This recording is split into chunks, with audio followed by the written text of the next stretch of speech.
We have already stated that the Anushilan Tattva is a kind of reformulation or what can be said to be a new articulation of the Hindu religion or Sanatana Dharma.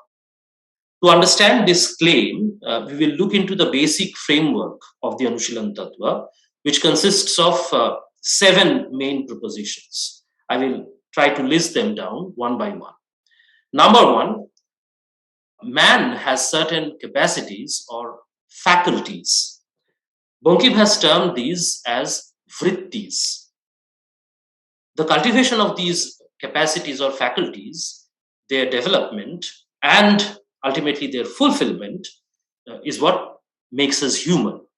Okay, so these various vrittis, as Bankim calls them, are certain human capacities or human faculties, and one has to go on cultivating them in order to gradually develop and ultimately reach a kind of fulfillment for each of the vrittis.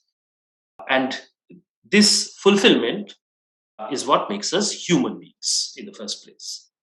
The second, this was the first proposition, and the second proposition in this framework of Anushilan Tattva is that in such development and fulfillment of the human faculties consist the dharma of man. So if a question is posed, what is the dharma of human beings, then it can be answered by simply repeating the first proposition of the Anushilan Tattva framework.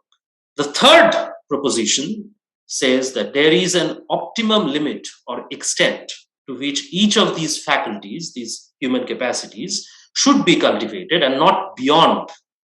And these limits or extents are determined by the proportions at which they attain a perfect balance or harmony with each other.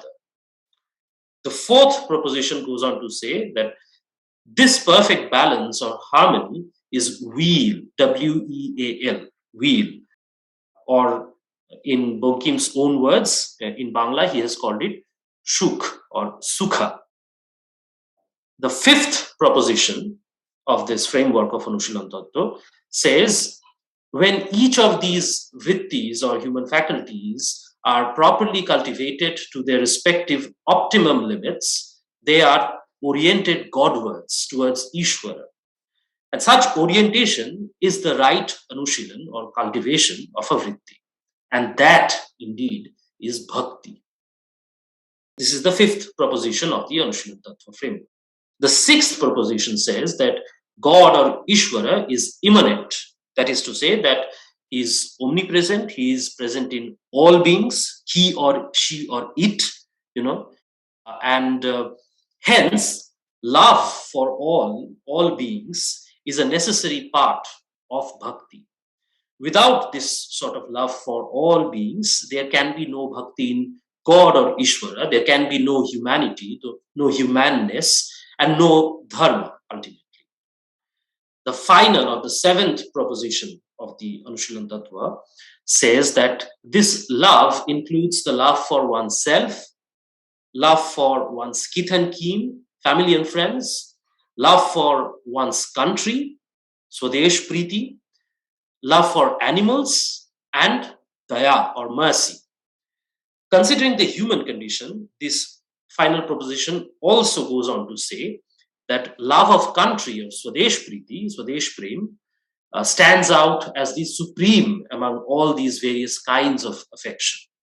So these are the 7 propositions in which the whole of Anushilan Tattva, which is described and explained in a 100+ page book, in this 100+ page book called Dharmatattva, it can be summarized through these 7 main propositions.